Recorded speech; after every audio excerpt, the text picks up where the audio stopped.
नमस्कार दोस्तों, क्राइम तक में आपका स्वागत है। मैं पूनम शर्मा फिर आपके साथ हाजिर हूँ नई कानूनी कहानी लेकर। कैमरे के पीछे मेरे साथ हैं विनोद शिकारपुरी। आज बात करेंगे कि अगर आपके पड़ोसी झगड़ालू हैं तो कानूनी रूप से आप उनसे कैसे निपट सकते हैं। लेकिन उससे पहले शुरुआत करते हैं कोर्ट से आने वाली उन बड़ी खबरों की जो आज की सुर्खियाँ रही।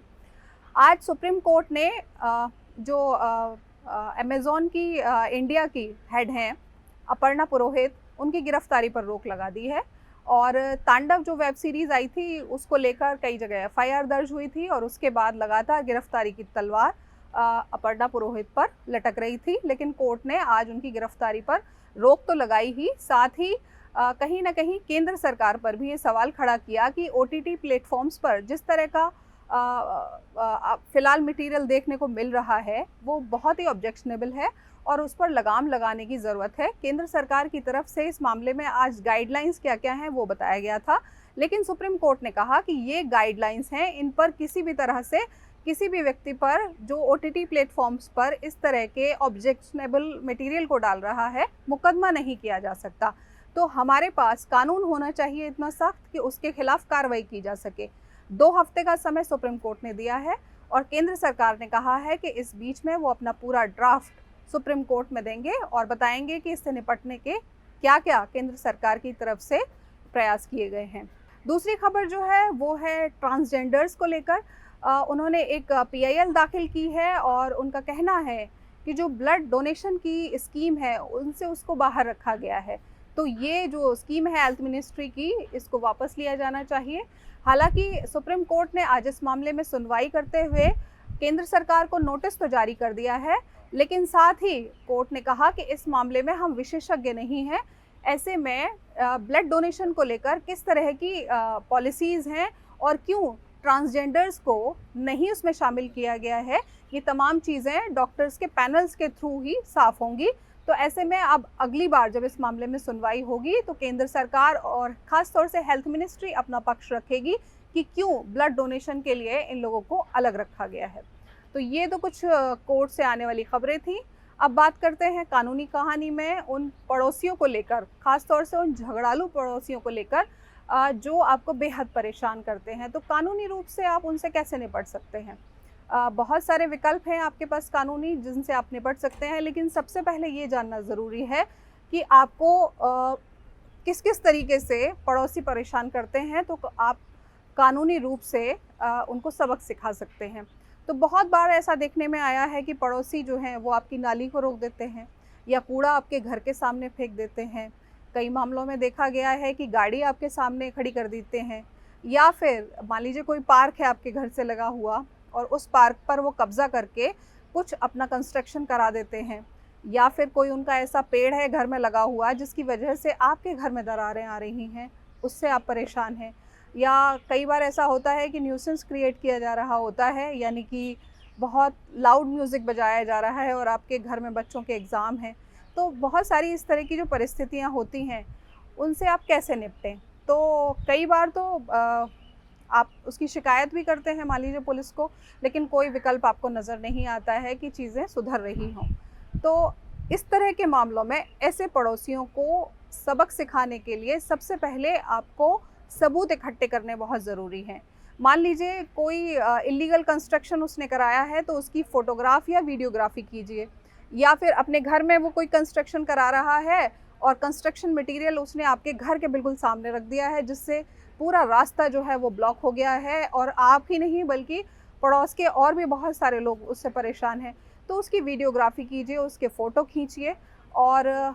कई बार आप ये भी कर सकते हैं कि पड़ोसी से सीधे बातचीत कर सकते हैं और उस दौरान आपके पास ऑडियो और वीडियो कोई डिवाइस आप अपने पास रखिए ऐसी जिसमें वो तमाम कन्वर्सेशन पड़ोसी के साथ आपका रिकॉर्ड हो जाए और उसमें उसको कन्फ्रंट कीजिए कि जो आप ये तमाम चीज़ें कर रहे हैं उसकी वजह से हमें परेशानी हो रही है। और मुमकिन हो तो जब भी आप कंप्लेंट देने जाएं एक व्यक्ति ना देने जाए, कोशिश करिए कि अड़ोस पड़ोस के अगर और लोग भी उससे प्रभावित हो रहे हैं तो वो सब मिल के जाएँ। अब शिकायत आप कहाँ दे सकते हैं वो मैं आपको बताती हूँ। ये अपने इलाके के किसी भी एसडीएम या डीएम के पास आप शिकायत कर सकते हैं और लिखित शिकायत जो आप देंगे उसमें आप बता सकते हैं कि किस वजह से आप अपने पड़ोसी से परेशान हैं। और जैसे मैंने अभी आपको बताया कि अगर एक से ज़्यादा व्यक्ति हैं और वो परेशान है अपने पड़ोसी से क्योंकि वो झगड़ा करता है या कई बार बिना झगड़ा किए भी आपके लिए कुछ ऐसी परेशानी क्रिएट कर देता है कि आपकी नॉर्मल लाइफ प्रभावित हो रही है। कई बार देखा गया है कि लोग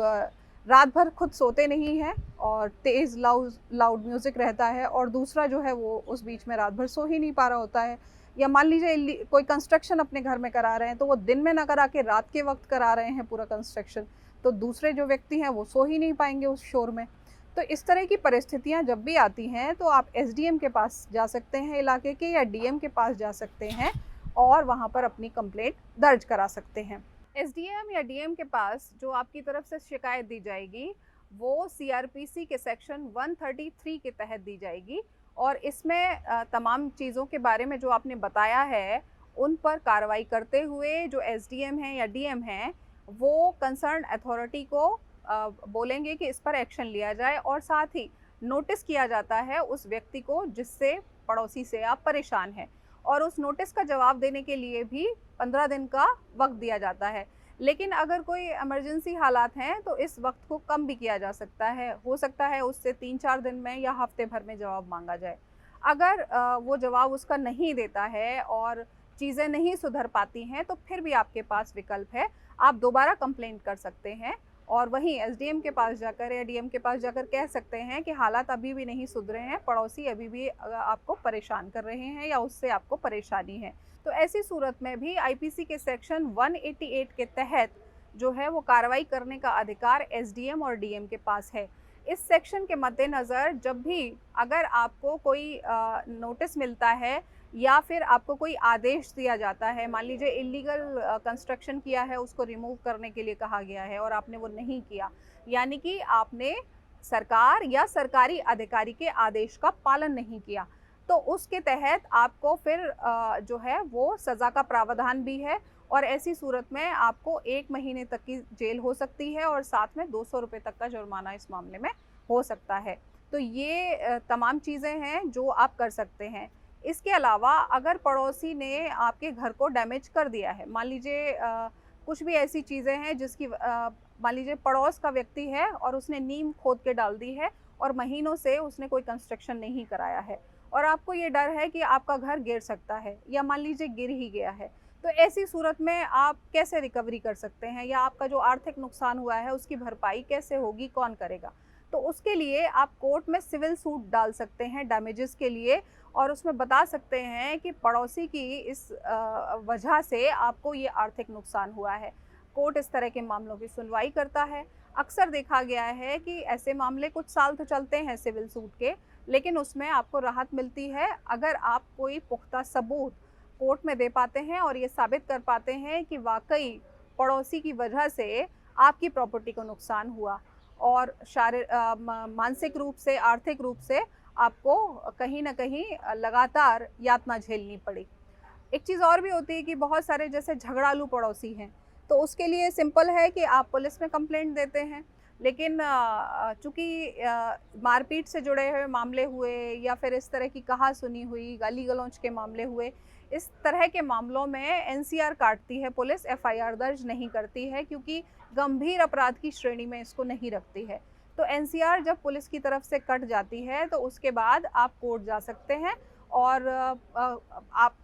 तमाम चीज़ों को आप अपनी बता सकते हैं कि ये तमाम प्रॉब्लम्स आपको अपने पड़ोसी की वजह से हुई हैं। वहाँ पर कोर्ट सुनता है दोनों पक्षों को और उसके बाद फिर फैसला आता है। तो कोर्ट से भी आपको राहत मिल सकती है क्योंकि कोर्ट इस तरह के फैसलों में बताता है कि क्या पड़ोसी को अब आगे करना है, क्या नहीं करना है, और उसमें उस तरह के आदेश भी कोर्ट की तरफ से रहते हैं जिसमें मान लीजिए आप किसी इलीगल कंस्ट्रक्शन से परेशान हैं या फिर पड़ोसी जो है वो कुछ ऐसा काम कर रहा है जिसकी वजह से आपकी रूटीन लाइफ प्रभावित हो रही है। तो ये तमाम जो चीज़ें होती हैं उसको आप कानूनी मदद की शक्ल में अपने पड़ोसी के खिलाफ इस्तेमाल करके राहत पा सकते हैं। लेकिन एक चीज़ और भी है, कहते हैं कि पड़ोसी को आप चेंज नहीं कर सकते हैं, जहां आप रह रहे हैं आपका घर है, तो कानूनी विकल्प तो तमाम आपके पास हैं, लेकिन समस्या अगर बहुत बड़ी नहीं हो तो आपसी बातचीत से हल करने की कोशिश करें उसको। और अगर आपसी बातचीत से चीज़ें नहीं सुलझ रही हों और ख़राब हो रही हों, तब ये तमाम जो कानूनी विकल्प हैं, ये आपके पास है, जिनकी मदद से आप अपनी परेशानी दूर कर सकते हैं। तो आज की कानूनी कहानी में इतना ही। सोमवार को फिर आपसे मुलाकात होगी, तब तक के लिए नमस्कार।